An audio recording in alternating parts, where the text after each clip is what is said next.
Eddie, not a guy that's trying to survive. If Canelo was doing so great, why did DAZN or Matchroom let him go in the first place? Because we didn't have the opponents for him. The only fight we had for him was Dimitri Bivol, which we couldn't make because Bivol had a fight to do, and then he was fighting Beterbiev.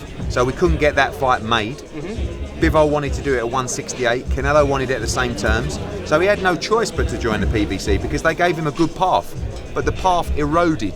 The path that was mapped out never actually materialised.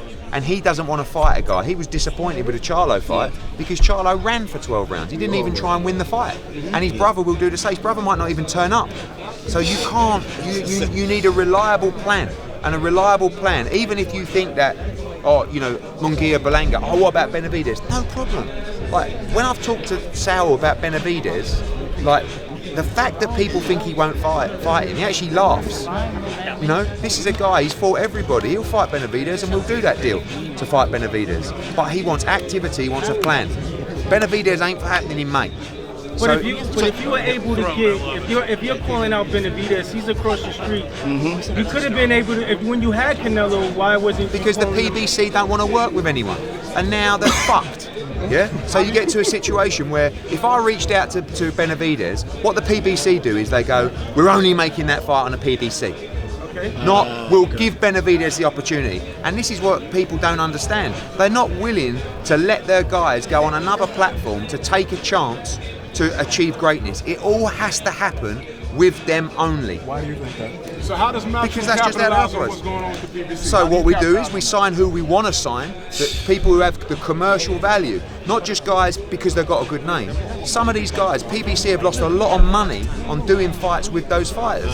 So you have to, the price has to be right, the business has to be right.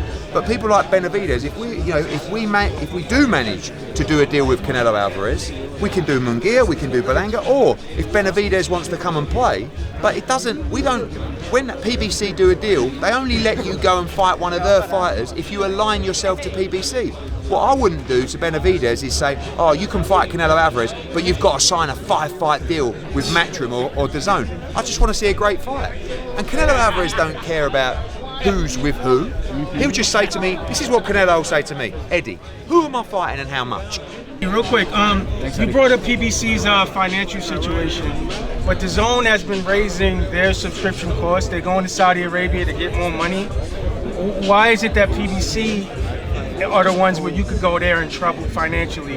But no one says that about DAZN when you guys are... Because they don't have a broadcaster that is paying them money to service their fighters. Yeah, but DAZN is huge. DAZN is raising costs. No, DAZN has the biggest budget in boxing and continuously make sure. So they haven't raised their subscriptions at all? Yeah, of course they have. Everybody's raised their subscriptions over the past couple of years. But your question is, why is PBC struggling and why are DAZN not? The answer is DAZN pay a lot of money to promoters for rights fees to service their fighters and keep them active. PBC do not have a broadcaster that pay rights fees for a consistent schedule. Well, they are with Amazon, right? No, they have a broadcaster where they've got a couple of pay-per-views that they have to take a risk on with no guarantees.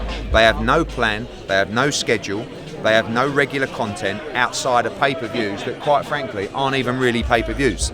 And you cannot run a business, you cannot build a schedule, you cannot maintain and service your fighters if you do not have a broadcaster that is paying rights fees for regular Saturday night fight nights. Yeah, but outside of maybe the Saudi fights, what has DAZN, what big fights have DAZN put on? Are you joking? Outside of the Saudi fights? Are you joking? No, I want to know. I mean, Haney against Garcia. I mean, this is now. I mean, talking about Katie Taylor, Anthony Joshua, Ryan Garcia. You got Ryan Garcia was with Tank last time. That's with a PBC fight. No, that was on DAZN. Do your maths. Also, he just fought Duarte on DAZN like a couple of months ago. Those are pay-per-view fights? No, they weren't. No, I know. That's what I'm saying. But I think, do you work for the PBC? No, I'm not. I'm just challenging you, bro. We have shows every single week. I mean, every single week. We've got Taylor Cattrall the week after this. It's a sold-out event in the UK. You've got Haney against Garcia. You just did Jaime Munguia against John Ryder. We did Bam against Sonny Edwards Unification. We're going to be doing Bam against Estrada, massive Mexican fight in the summer. You've got Virgil Ortiz. You've got Diego Pacheco. You've got Berlanga. I mean, like, it's every single week. What up, YouTube family? Don't forget to hit that like button. Subscribe to the YouTube channel. Help us get to that 1 million subscribers. We're on the road to 1 million.